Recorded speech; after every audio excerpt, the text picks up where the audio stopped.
세상에는 다양한 걸음이 있지만 그중 가장 비효율적인 걸음이 있습니다. 키가 아주 큰 아버지가 이제 막 걸음마를 뗀 아기의 작은 손을 잡고 걷는 걸음입니다. 아빠는 한 걸음이면 길거리를 수십 걸음이 아니라 단 몇 걸음으로도 걸어갈 수 있습니다. 하지만 그 거리를 아기를 위해 수십 걸음으로 잘게 쪼개어 걷습니다. 아기가 멈추면 같이 멈추고 기어가면 기꺼이 허리를 숙여 속도를 맞춥니다. 세상의 합리적인 잣대로 보면 지독한 시간 낭비이지만 우리는 이것을 사랑이라고 부릅니다. 진짜 사랑은 나의 빠른 속도를 낮추고 또 상대방의 느린 보폭에 나의 발걸음을 맞추어가는 비효율적인 걸음이기 때문입니다. 늘 빨리 더 앞서서 가라고 다그치는 세상 속에서 우리는 조금만 느려도 답답해하고 또 조급해하곤 합니다. 그런데 오늘 말씀에는 세상 기준으로는 도저히 이해할 수 없는 가장 비효율적이고 바보 같은 걸음을 걸으신 한 분이 등장하십니다. 그분이 굳이 왜 그런 걸음을 하셨는지, 왜 그래야만 하셨는지 말씀을 통해 살펴보도록 하겠습니다. 오늘 말씀 속에는 예수님의 두 사람이 등장합니다. 본문 말씀 13절과 14절을 보면 예수님이 십자가에 못 박혀 돌아가시고 부활하신 바로 그날 두 사람이 예루살렘을 떠나 엠마오라는 시골로 내려가고 있었습니다. 이 엠마오는 그들이 모든 소망을 잃어버린 채 슬픔과 낙심을 품고 걸어가는 목적지였습니다. 그들에게는 어떤 슬픔이 있었던 것일까요? 그들은 예수님이 자신들을 로마의 잔인한 핍박과 큰 고통 속에서 구원해줄 강력한 구원자라고 믿었습니다.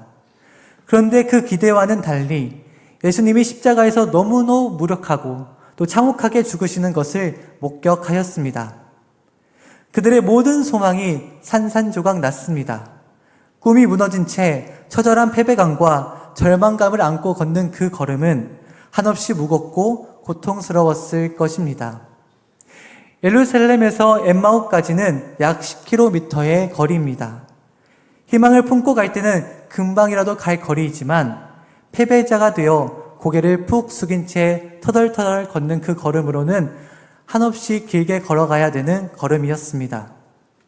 그런데 그 절망의 걸음 속에서 놀라운 일이 일어나는데요. 15절 말씀을 보겠습니다. 그들이 서로 이야기하며 문의할 때에 예수께서 가까이 이르러 그들과 동행하시니 부활하신 예수님이 그들에게 가까이 오신 것입니다. 예수님은 왜 그들에게 오셨던 것일까요? 예수님은 시공간을 초월하시는 전능하신 하나님이십니다. 상처받고 도망가는 제자들에게 눈앞에 번쩍 나타나실 수도 있었고 내가 여기 살아있는데 왜 믿음 없이 도망치느냐 라고 다그치실 수도 있었습니다. 하지만 예수님은 그렇게 정답을 던지며 앞서가지 않으셨습니다. 오히려 그 무겁고 느린 제자들의 발걸음 옆으로 조용히 다가가셔서 그들의 지친 속도에 그분의 보폭을 맞추어 주셨습니다. 굉장히 세상적으로 보기에는 미련하고 바보 같은 발걸음입니다. 그런데 왜 굳이 그렇게 걸으셔야 했었을까요? 그 걸음에는 3가지 이유가 있었습니다.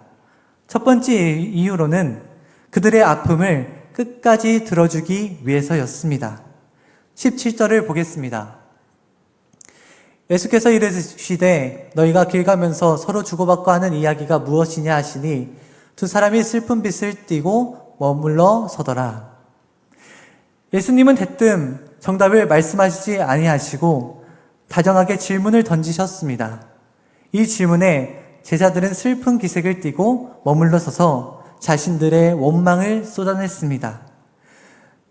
24장 18절에서 24절은 우리는 그분이 이스라엘을 구원할 분이라고 믿었었는데 우리의 소망은 끝나버렸고 벌써 사흘이나 지났다는 긴 푸념을 늘어놓는 것을 말하고 있습니다. 이렇게 옆에서 불평불만하며 낙심하는 사람들을 보면 우리는 어떻게 행동합니까? 상대방의 말을 끊고 바로 훈계하고 싶어집니다. 그에게 좋은 방안을 바로 지적하고 싶어집니다. 야, 그게 아니야 라고 말하면서 내 지식으로 가르치려고 합니다. 하지만 예수님은 완전히 다르게 하셨습니다. 이들의 훈련되지 않은 거친 말투와 불신앙이 가득한 이러한 불평 속에서 단 한마디도 끊지 않으셨습니다. 왜 그렇게 하셨던 것일까요? 예수님의 마음 가운데는 마음인 상한 자를 불쌍히 여기시는 마음이 있었기 때문입니다. 시편 34편 18절 말씀을 보겠습니다. 여호와는 마음이 상한 자를 가까이 하시고 충심으로 통하는 자를 구원하시도다. 10km의 흙먼지의 길을 같이 걸으시며 그들의 불안과 속상함을 끝까지 들어주셨습니다. 이미 모든 것을 아시면서도 제자들이 마음속 깊은 곳에 상한 마음을 다 털어놓을 때까지 기다려주신 것입니다. 두 번째로는 그들의 영적인 눈높이에 맞추어 말씀을 심어주기 위해서였습니다.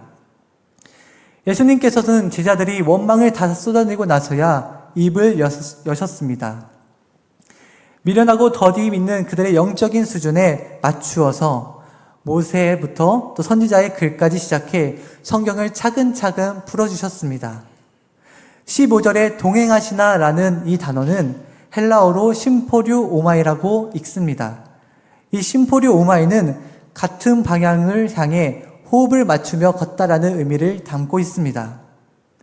예수님은 육신의 속도뿐만 아니라 그들이 진리를 깨달을 때까지 인내함으로 같은 방향을 바라봐 주시고 호흡을 맞추며 걸어주셨습니다. 그 동행에는 육체적인 보폭뿐만 아니라 그들의 영적인 보폭까지 맞추어 주신 발걸음이었습니다. 마지막으로 예수님은 차갑게 식은 마음을 다시 뜨겁게 살려내기 위해서 보폭을 맞추셨습니다. 날이 저물어 마을 가까이에 이르렀을 때 더 가려 하는 것 같이 하셨습니다. 진짜 버려두고 가시려고 한 게 아니라 제자들 마음속에 주님을 향한 간절한 마음이 남아있는지, 간절한 갈망이 남아있는지 확인하고 싶으셨던 것입니다. 참된 사랑은 강요하지 않고 상대방이 인격적으로 마음을 열고 나를 붙잡을 때까지 기다려주는 사랑입니다. 예수님이 더 가시려고 하자 제자들은 주님을 관건하며 함께 묵어가자고 간절히 붙잡았습니다. 예수님은 이 간절함을 이끌어내기 위해 지나치시는 듯한 비효율적인 걸음으로 기다려주신 것입니다. 이 간절한 부르심에 주님은 마침내 그들의 집 식탁에 마주 앉으셨고 그들에게 떡을 떼어 주셨습니다. 그리고 바로 그 순간 어떠한 기적이 일어나게 되었는데요. 본문 말씀 31절 상반절을 보겠습니다. 그들의 눈이 밝아져 그인 줄 알아보더니. 이 간절한 부르심에 주님은 식탁에 마주 앉으셨고 떡을 떼어 주실 때 마침내 제자들의 눈이 밝아져 주님을 알아보게 되었습니다. 그리고 이렇게 고백했습니다. 길에서 우리에게 성경을 풀어주실 때에 우리 속에서 마음이 뜨겁게 되지 아니하더냐라고 말입니다. 캄캄했던 심령에 다시 따뜻한 빛이 들어오게 된 것입니다. 만약 예수님이 자신의 속도대로 앞서 가셨다면 제자들의 마음은 영영 얼어붙었을 것입니다. 하지만 주님이 묵묵히 보폭을 맞춰주셨기에 닫힌 눈이 열리고 차가운 심령이 다시 되살아난 것입니다. 결말인 33절을 보면 마음이 뜨거워진 제자들은 그 밤에 즉시 일어나 예루살렘으로 달려갔습니다. 도망치며 내려오던 그 슬픔의 발걸음이 부활의 소식을 전하는 기쁨의 발걸음으로 바뀌게 된 것입니다. 주님은 절망의 자리까지 따라오셔서 그들의 보폭에 맞춰 걸어주시며 소망을 잃어버린 제자들을 위대한 사명자로 다시 살려내신 분이십니다.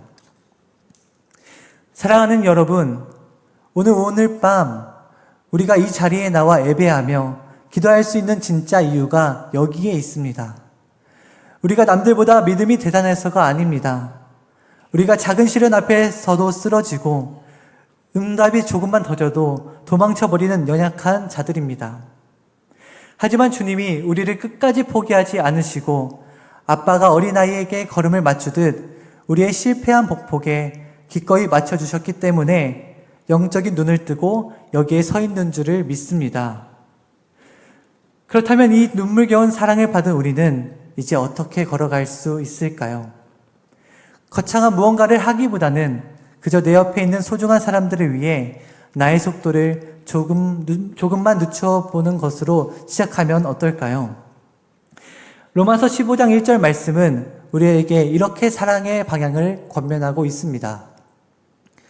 믿음이 강한 우리는 마땅히 믿음이 약한 자들의 약점을 당당하고 자기를 기쁘게 하지 아니할 것이라. 학교나 교회에서 혼자 겉돌거나 낙심하고 있는 친구가 있다면 훈계하거나 앞서가지 말고 그 곁에 가만히 다가가 발걸음을 맞춰갔으면 좋겠습니다. 무언가를 가르치기보다는 예수님처럼 그저 묵묵히 곁에서 그가 하는 이야기를 다 들어줄 때에 그 친구의 차가운 마음에 따뜻한 온기가 미움을 사랑으로 변화시켜 줄 줄을 믿습니다. 매일의 삶을 살아내느라 이미 참 고단하고 지친 시절을 지나고 계시리라 생각합니다. 치열한 세상 속에서 버텨내기도 벅찬데 내 주변의 소중한 지체들의 걸음까지 배려하기란 우리에겐 결코 쉽지 않습니다. 하지만 꼭 기억했으면 좋겠습니다. 예수님은 단 한 번도 우리에게 왜 이렇게 지쳐있냐고, 왜 이것밖에 못 알아오냐고 다그치지 않으셨습니다. 그러니 우리도 예수님처럼 내가 쥐고 있던 삶의 기준과 분주한 속도를 잠시만 내려놓기를 원합니다.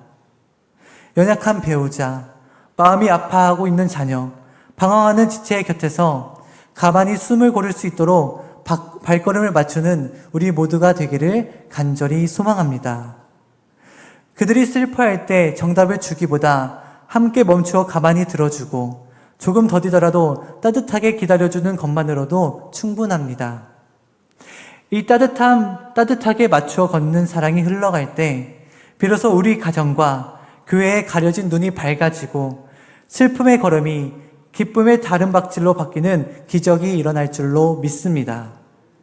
내 속도를 고집하기보다 기꺼이 이웃의 복복에 발을 맞추고 차가운 심령을 살려내는 진짜 사랑의 동행자가 되기를 간절히 소망합니다.